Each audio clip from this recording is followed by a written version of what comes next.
All right, that's me. Hi, everybody. Thanks for coming. Oh, there we go. Okay, we're good. Got it. All right, let's see here. Let's go backwards a little bit.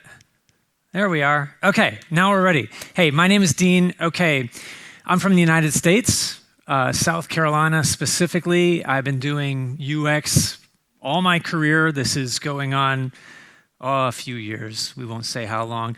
We're going to talk about building UX into the development process. All right, you can find me here.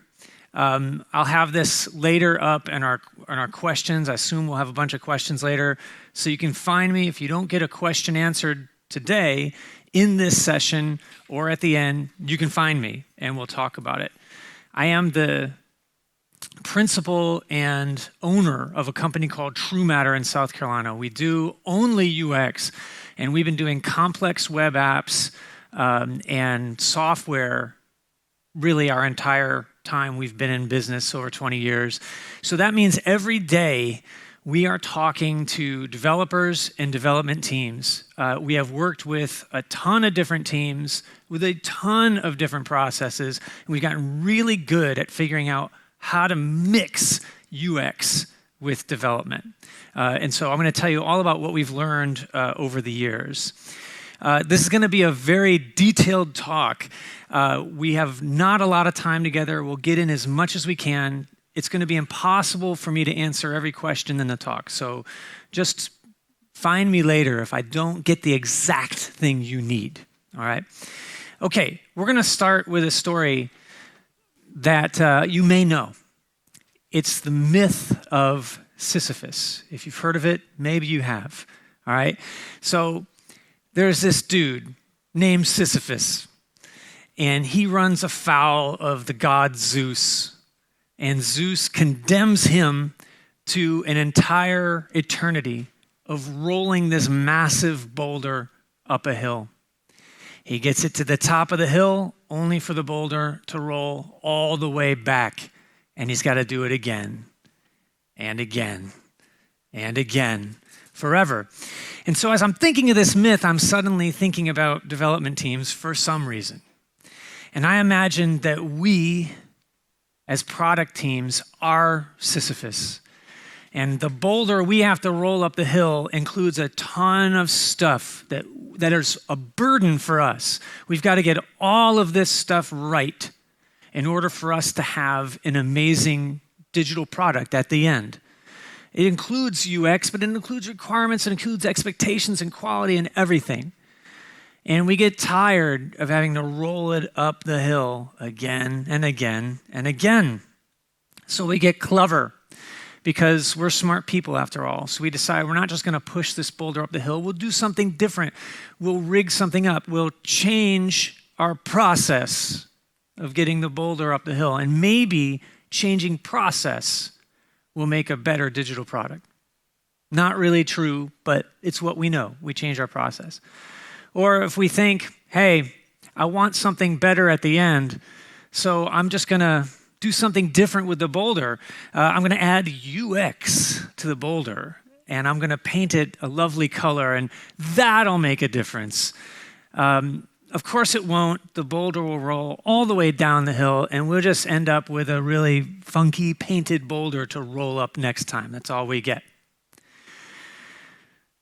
It's really tough to be a product team because we have so much to get right. But when we think of just developers and UX people, all right, we've got just that problem alone is a difficult one. Now, often we have trouble because we're very different. UX pros and developers tend to be very different from one another. All right, developers, like this, right? This is us if we're developers. We're technical. We might not be into people so much. We care about function and data, the whole 9 yards. UX pros, different, right? The UX pro you work with might not know how things work. C#, forget it, okay? They're focused on people and behavior. They might not even care about the system that much, which is shocking, but it's true. And maybe not as much computer science. And we don't always communicate well because of that. because we're so different. We build these barriers and we're talking a different language and it's hard to understand each other's process. Now, I'm not saying that we get into really big problems together and maybe, we argue a little bit and the developer or UX pro in your life could have problems relating to each other over a project. It's entirely possible. I'm not saying it happens, but it could. We also don't agree on the terms we use, which is really hard to talk to someone if you don't agree. So let's take our lovely little iceberg, right? And I think of all the UX stuff as all the thinking and all of the planning that goes into creating something, all right? And the UI, of course, is what we see, what someone works on. Most people don't agree to this pattern, all right? Development teams that we've worked with over time consider all the things a UX person does to be the things that are just associated with UI. And that alone is a problem, all right? And that means something for process. Okay, UX, very tough to integrate into a dev process. If you've tried it, you know it's true, all right? It's hard every time we do it. And over the 20 plus years we've been doing stuff, we have never encountered the same process twice. So development processes vary and are different. And these dev-centered teams, they're not used to working with UX. Huge problem. Okay, so with that in mind, we are going to figure out how to properly integrate UX. We're going to talk about this today and see what we can find out. We are going to attempt to answer these questions. Okay, there's a bunch of things we're going to get to. When does UX start? How do we learn what users need? How does UX affect requirements? That's a huge one. How does it fit into Agile? We could spend all day on that. What UX pros do I need on my team? I don't know. And when is UX done? All right, these are the questions we get all the time from dev teams, so I want to tackle these. So here we go, deep breath. When does it start? Now, if you think of any project as a timeline, this could be a big P project, right? Or little episodic sprint. Doesn't matter. It's got a beginning, it's got a middle, and it's got an end. Now, we typically think of stuff at the start to be like the UX stuff, right? Don't the UX people, they figure out about users or whatever, or they draw some sketches or something. It turns into a wireframe, and then we make it, right? It happens at the start is kind of what the thinking is. And then we think, and this is stereotypically speaking, we think of development a little bit differently. We think of that as sort of middle and end. That's not really so true, but it happens that way. And especially the developers I know really hate this. They hate being handed things that they have to make and they have no say in it. And they hate having to do all sorts of crazy work at the very end all the time. And it's very difficult. Now, what I'm going to suggest today is that when you consider an entire process over the course of a project, I want you to think of UX and dev together, spanning the entire project from the beginning all the way to the end. Now, everything we talk about is going to come back to this point today. Now, there's obviously other stuff, right? There's other people involved, and I get that. We're just going to focus today on UX and dev, just to make sure we could attack this problem. Okay.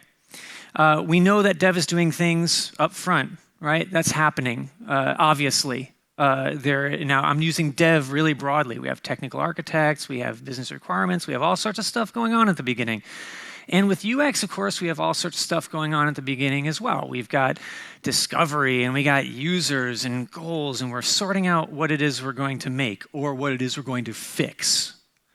Okay, let's talk about UX, the stuff they do at the beginning, and how that starts to fit into the process. You're probably aware UX is all about discovery, okay? A UX pro is coming in and they want to figure these things out, okay? They're not just sketching on a wireframe the thing they're going to make, right? They're going to start thinking about an organization's goals. They're going to think about the objectives, what you have to do to get those goals done. Always users. The UX person in your life is fixated on users for a reason, and they're thinking about features and things like that. And they're probably going to make stuff. They're probably going to make some kind of report from this early discovery. It may look like this, it may not. This is an example of a goal. Goal number 2, it's got 3 objectives, and if we do these objectives, we expect these things to happen, and this is how we'll measure it. You can expect a really strong UX person, specifically a UX strategist, to be doing this sort of stuff. It helps us understand exactly what features and functions to focus on, where to put all of our energy. And then they might come up with things like, well, we learned stuff when we talk to users, and that tells us something about what these people are going to do and what they need. And maybe it's in a report like this, and it goes up to stakeholders or C-level people or something like that. A UX person might focus on something like a feature, right? And describe, this is what we learned in discovery. This is what users are thinking and how it helps them. Sort of like this. Not everyone makes things exactly like this. It depends on the project. Sometimes discovery is very short, and sometimes it's a big deal. Again, it depends on if you're at the very beginning of a very big thing, or you're doing a little bit of discovery for the beginning of a feature, right? It's the same type of thing. Okay. We actually produce reports. Sometimes we do this in Miro. Sometimes we do this print. It depends on who needs to read it, who needs to be convinced. All right. Okay, but there are rules to discovery, and they're not just for UX pros, right? First is obvious. It's like the first thing you do, okay? But here's where it gets good.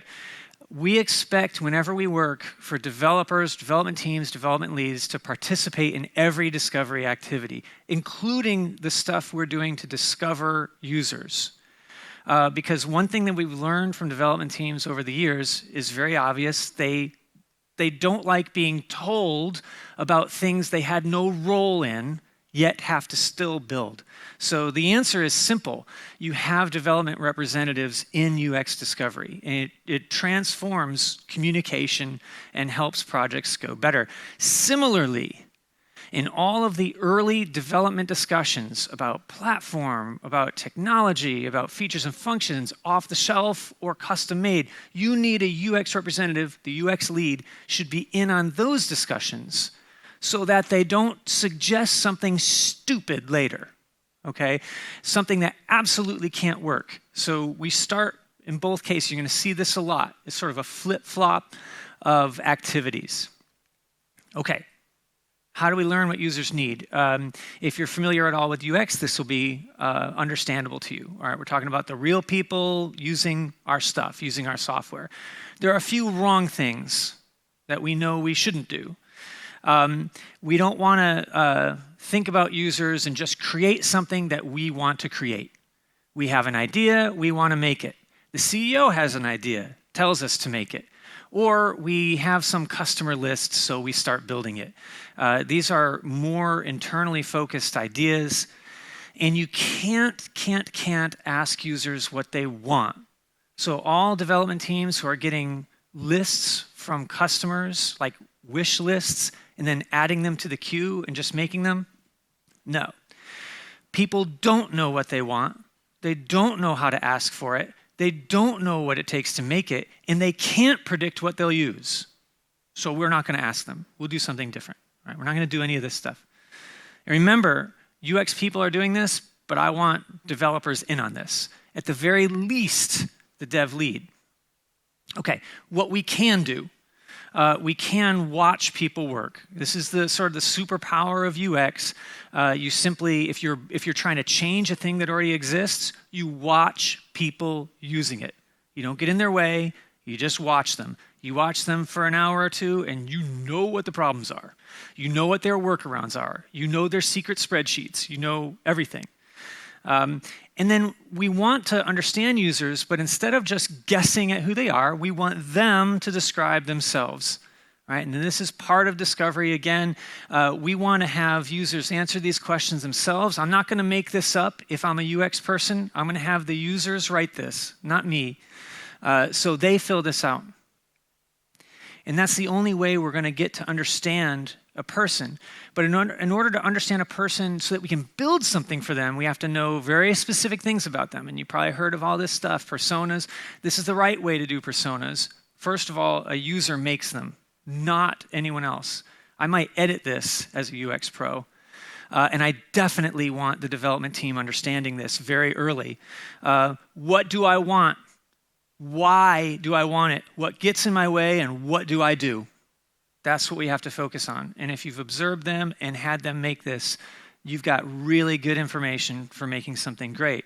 And you'll also, if you get your developers in on this, they're going to start to understand their users more. And if your development team understands users, they're going to make better decisions later. We might even look at various stages of a process where, there's whole different things that I do, and maybe some of them are easier and some of them are harder, but we need to understand this about them. Okay, that's when UX starts. All right, that's the easy part. That's discovery. We know UX does this, but most dev teams aren't aware of that part of UX. They think UX is just the making of wireframes and handing them off. Okay, now it gets interesting because I want to talk about requirements, which are always very difficult, especially with complex digital products. Very difficult. So there's a few types of requirements, right? Obviously, there's the business requirements, all right? They're describing an organization. What are we going to do? Why are we going to do it? What does it matter to value, okay? We know we have these. They're written early, and if we're developers, they are handed to us. There they are, okay? Functional requirements, we know and love these. This is how it works. This is what the app does. Okay, great, we get this. As developers, functional requirements, got it. Got to have those or we can't build. We're missing something. We're missing UX requirements. And this is the tough one because no one really agrees what they should look like, okay? But I'm here to tell you, I have a really good idea what they should look like, okay? They're describing behavior. They're describing how a system responds and how it behaves for people, all right? And that's very different from business or functional requirements. Okay, who writes all this stuff? Okay, business requirements, the BAs, maybe some other people. Business analysts, they do not understand users. I want to make that clear. They're not trained to understand users. They're trained to understand an organization and functionality. That's what they're trained to do. We do seminars for business analysts to teach them what user discovery is like. And they're like, what? What is this magic? So they're really not trained to do that. Functional, all right, an engineer's writing this stuff. Awesome, okay? It depending on your process, depending on who is really writing it. But we'll assume these are great. Now, UX and users are missing. This is why when we make something and we don't have UX requirements, we show up to a user and say, look at this amazing thing that I made for you. Isn't it great? And the user's like, what the hell is this? I can't use this. This is slow. This doesn't do what I want. There's 8,000 clicks. What about the thing I needed? That happens all the time. We are constantly fixing apps that were built incorrectly for users. We go back, we do a little bit of discovery, and we're like, well, of course this is wrong. None of the people wanted any of this. We learned that a lot. Okay.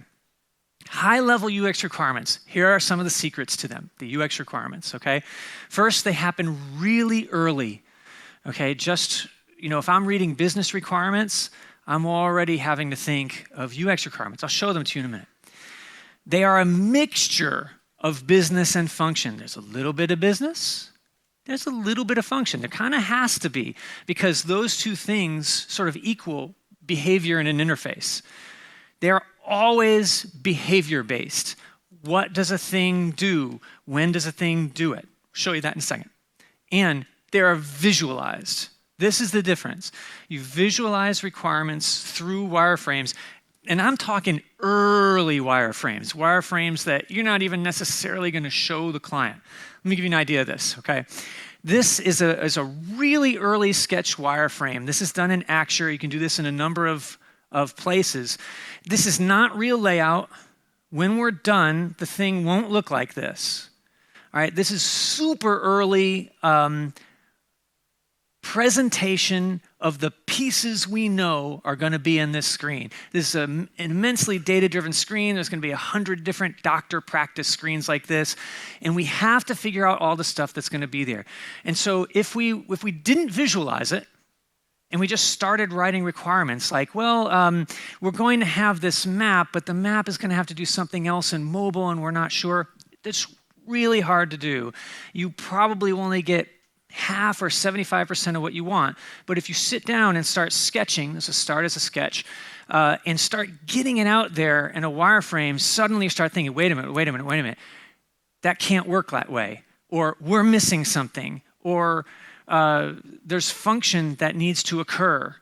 Or there's a business rule that we haven't led to. We might learn what happens with hours, and we might suddenly realize that no particular doctor's office has the same set of hours or uses the same set of days, and that affects how we have to think about how the interface works.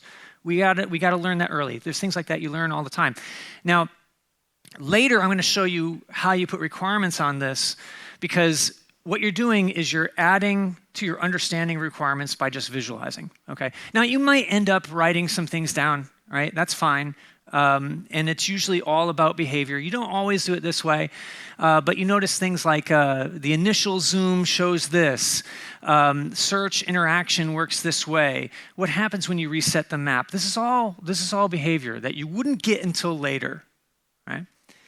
I'm going to show you a little later when we go through wireframes again how they're annotated, because what you want to do is show someone something visual with notes on it. Okay. What about user stories? Tough question. User stories aren't super helpful to UX people because they tend to be written by business analysts or technical people, and they purport to talk about users. They say, I'm the user. When I click this, I expect to do this. It just adds user language into a functional document, and it doesn't necessarily have anything to do with users.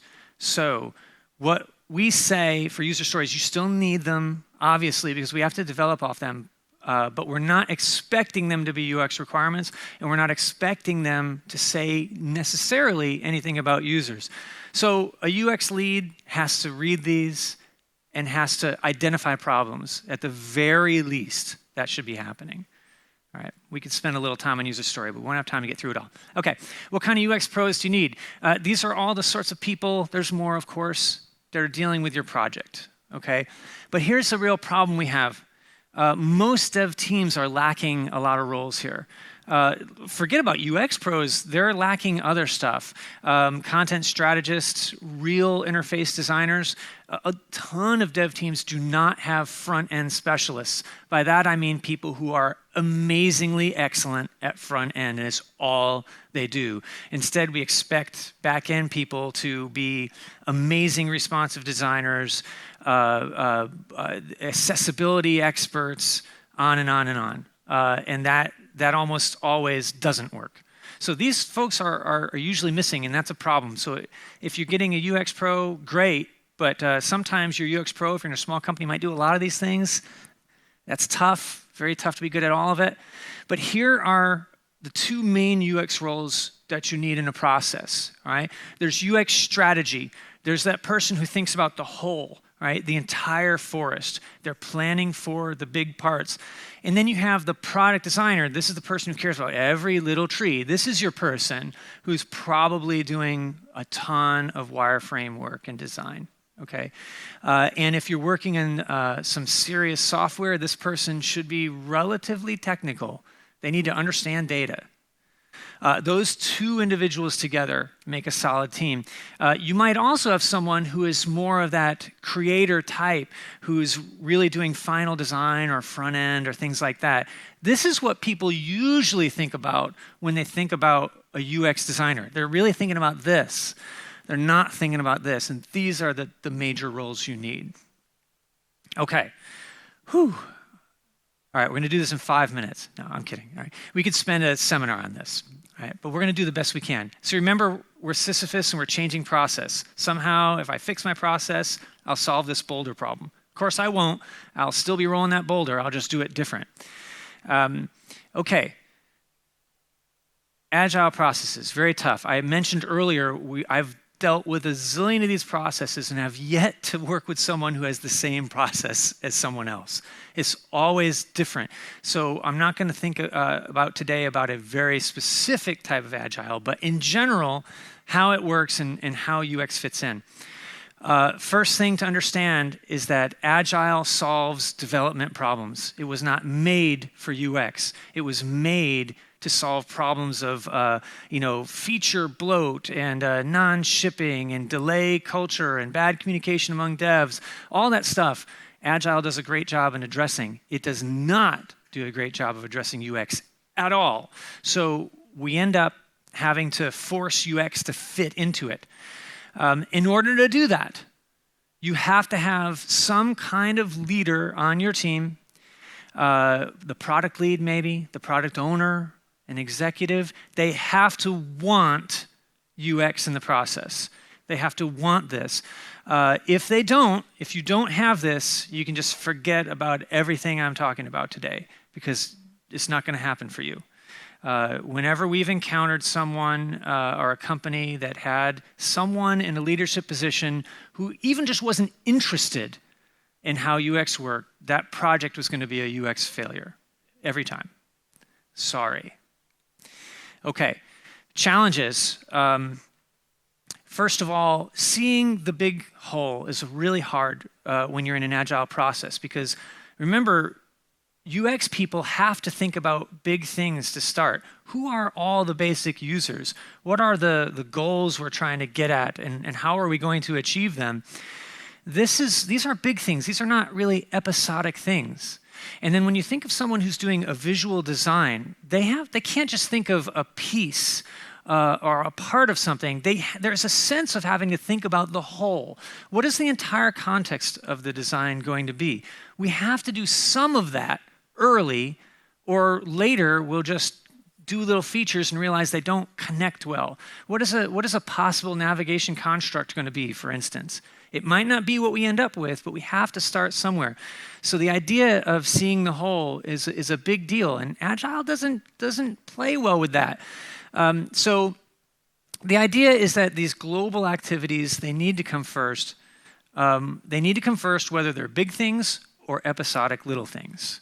All right. So we usually create definition sprints, whatever you want to call them, it doesn't matter. But they are big sets of things that UX people do at the beginning. They may parallel other architectural type of activities on the development side. They may parallel business requirements, but they have to be specific. And if you want to build them into the process, you have to call them something.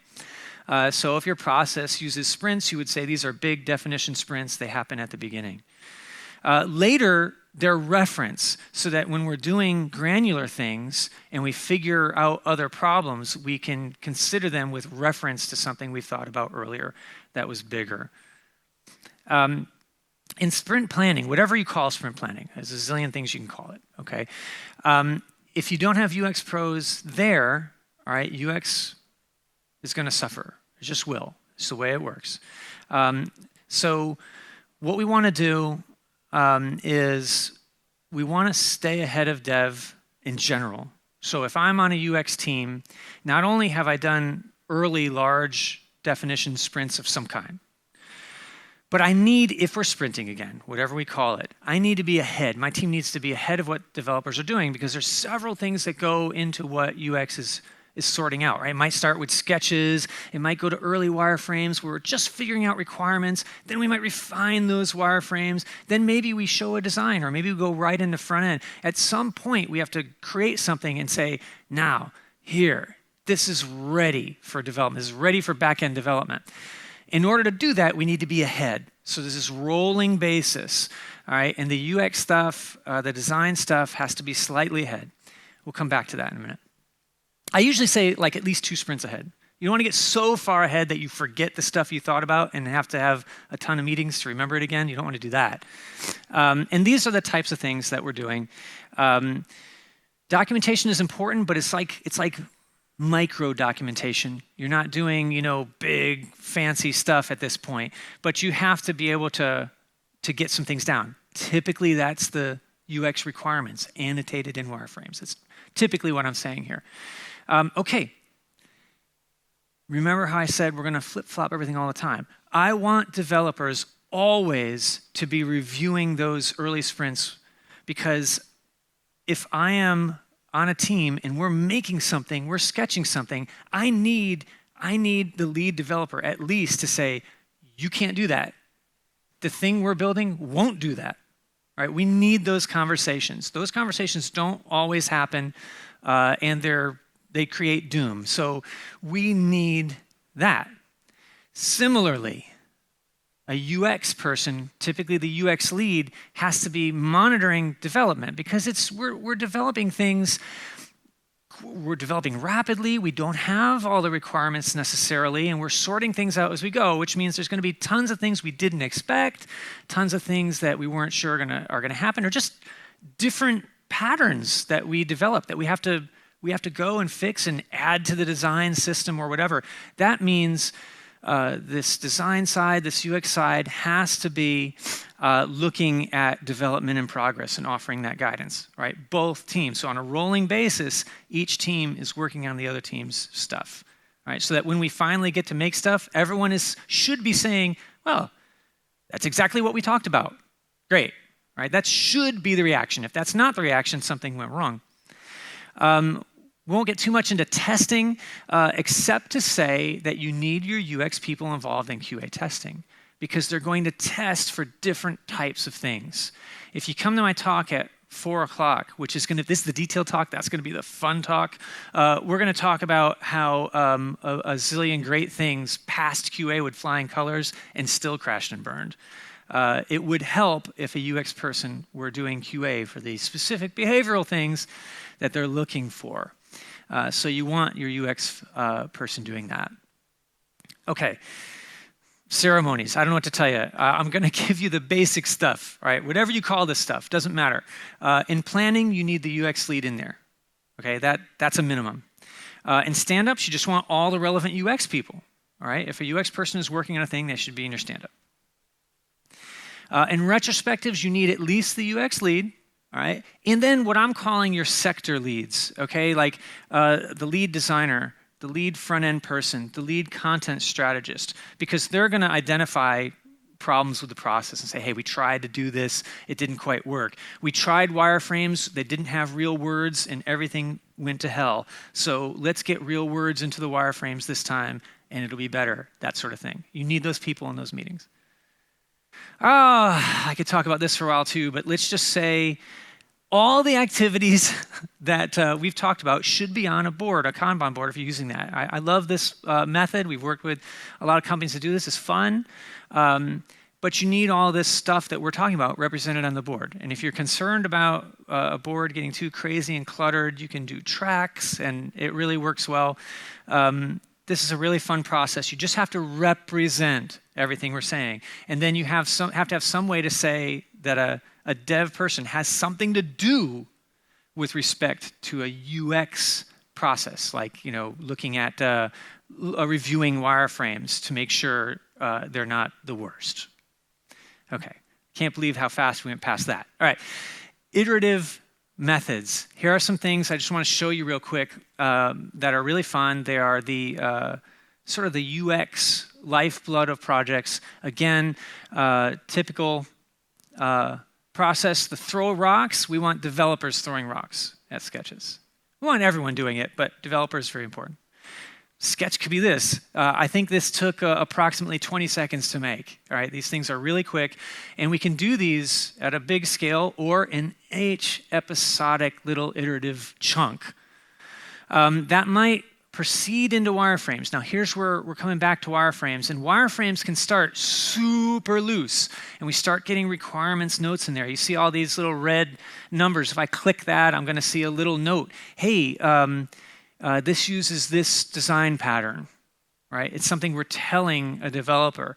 Or, hey, on mobile, this thing is gone. This thing won't even show up, all right? Things like that, all right? These are the notes we're using. Things you won't find in functional requirements and you won't find in business requirements. They need to be here. And this is Acture. We sort of do everything this way. Everything's data-driven, so everything has a note. Okay. I can tell you a lot more about that if you have questions later. Prototypes, same thing, all right? Fancy wireframes hooked up, okay? We do this a ton. Sometimes it's super fast and forced. We just want users to go through a task or a process using our wireframes. So we advance them a little more. This is an actual wireframe we tested with users. If the project is serious and big time data driven, we might take the time to connect data into a prototype because we want it to be as real as possible. We've done that when there's time, when there's budget. If there's not, we'll fake it a lot. We just want to get a sense of how users flow through a thing. Because the only way you know if something's working is if you see users trying it. So prototypes can be a part of any little episodic piece, and they're fun to do. Okay. Typically, development teams believe that they just need to be handed a design, and they're fine. This is not true, of course. I've never, and I mean never, okay, seen a back-end development team accept a design that's not in code and be able to execute it flawlessly. It's just not how it works. Unless they have the best dedicated front-end people, okay. So what we typically do as a UX team is we go straight through front-end and we're handing off code within the context of a development environment and working with developers all the way so that everything works as specified early. So we view that part of the UX process to go all the way through front end. I think it's very important for you to consider. It's blatantly unfair to expect a back-end developer to be great at this.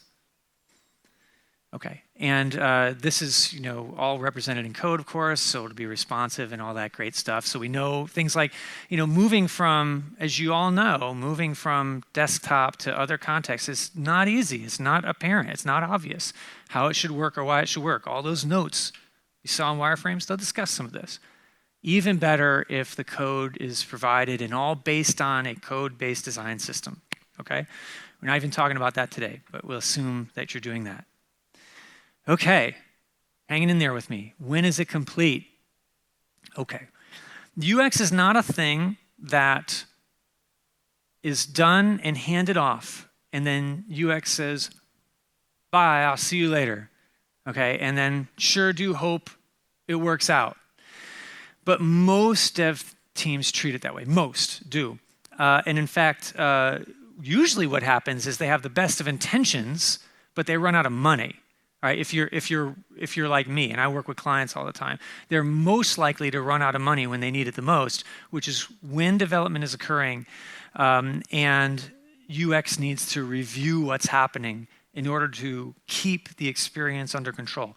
So UX during development is really one of the most important things you could do to ensure integrity of a design. That means a UX team remains involved through each sprint as it's being developed. They're reviewing code. Remember, I talked about even doing UX-based QA testing. If you want to save headache later, you do this.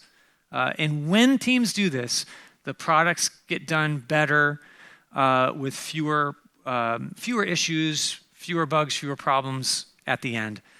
UX people also are great at planning things like rollout because UX people are thinking about the experience people have with something, and that is more to do than just the screen. So usually we have those people working with the business to say, how will this thing be truly presented to users when it's done? It's not enough to have something function well. Okay. Testing, we haven't even talked about user testing. Now, you may have done this sort of thing in the past. If so, good for you. User testing means we're just going to put something real in front of a user and have them try it. It could be a prototype, like we mentioned earlier. Before we launch, it's a prototype. We've had people test sketches we've done on paper, also very possible, very early. But mostly we're thinking of something's done, and we want to test it and see how it's going. It might be in a beta launch period, or we might have already launched and we're trying to plan how a thing will evolve, okay? So this is part of a process that you would fit in as needed. Again, if you're doing user testing, I want developers in that room. If you have ever watched someone attempt to use a thing you made, and I've done it a lot, and you are very proud of the thing you made, you think it's fantastic, it's the best thing you've ever done, and then you watch a user simply vomit all over it. They can't do it, they don't understand it, they fail at it, then you run another user through it and they fail, and another user and they fail, and you're like, I think I failed. And you have, it's okay, right? You should expect to fail, okay? But user testing helps us see that. A lot of times we want to defend a thing we made. And developers are really good at this because it's smart. Developers are brilliant people and they think what they've done is right. But if you put a technical architect, a developer, watching someone fail, well, engineers are also brilliant at solving problems when they have the correct problem identified. And user testing helps you identify the correct problems. That's why we do it so early. We don't just wait until the end. We do want to document, right? But you don't always document. Like if you're doing a little quick user test, you have a discussion with the project team, you fix something and move on. You can do that fast. That's a fun part of the process. Other times you're testing something big and you're trying to prove something to directors, CEOs, whatever. So you might document things. And these are some areas in which we've documented people who are going through various processes. It looks like this takes a long time to do, but it really doesn't once you have the template set. And so we do this so that we can present data to leadership. In this case, this is just a particular scenario on how the users did through a scenario. Or we might take one specific user and say they tried 5 things, they got 4 of them right, they really failed in the second one, and if we find out that all the users fail on task 2, we got to fix task 2. Right? So we want to present data to leaders, and user testing is a great way to do this. It doesn't just help the development team. And then we show all sorts of wonderful results that prove our point. But user testing is about just getting facts and data. We don't care so much about what it is. We just want results. Okay, almost done. This is a whirlwind tour through UX and dev process. I come back to the iceberg because when I started, I put UX down below like, oh, that's the good thing, that's down below. But it's really this. It's really just thinking and planning. And that's essentially what we're doing all throughout the project. I mean, there's development and technical planning. There's business-related planning. There's UX planning. This is all the good stuff that goes into making something someone uses. This is really what we've been talking about. And I just wanted to make sure we hit that point because when you're doing proper and great planning, you can make amazing stuff. So if you look at a company that we all probably are familiar with, Airbnb, all the stuff that we talked about today is a part of their process. Okay, and they create and evolve and constantly change and are doing a wonderful job at it. They're creating stuff that people find easy to use. They do a ton of user testing. Their developers are really focused in with their UX people back and forth, like I've said, each reviewing the other stuff all along the way. So they've got a good rhythm going right now. And it's proof that you can make amazing things this way. The less amazing things we won't show. Okay, a couple of things to keep in mind before we're done, and we'll hopefully get some questions here. Development and UX, we need to stop thinking about them as separate. The fact that we think about them as separate means we're just not ahead of the game enough to be thinking correctly. We're still early. I mean, UX is a pretty young discipline, and the fact that we're calling it something separate still is kind of weird. Later, I don't think we will. We might just call it product design, okay? And that there's these cross-functional teams that work together to do it. That's a better way to think about it, and that's what I'm describing to you today. All the processes that we might have as development teams, they're all different. I get it. But the principles we talked about today, those are the same, all right? They'll fit into nearly any type of development process. If you do those types of things, you will get better results. You could totally learn this stuff if you're a developer. There's plenty of great stuff to read. So this is where I give you the obligatory recommended reading. I think this is going to be, this is obviously, this is being videotaped. That's great. But also, I think the slides are going to be made available too. So if you don't get this right now, you can get it later. These are all great. These books are, in some cases, product design at a high level. In other cases, based on iterative work or explaining UX. Really good. And another good book was, this is the Basecamp team wrote this, Shape Up. It's really good. Their process isn't for everyone, but man, they get the principles right. And that alone is reason enough to read this book.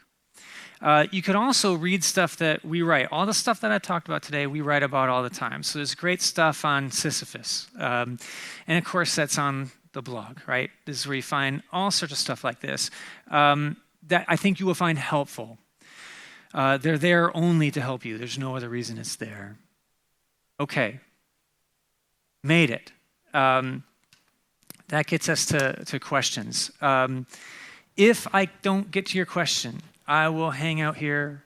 I'll hang out there. So don't leave if you don't get your question answered. I want to be there for you. Ta-da.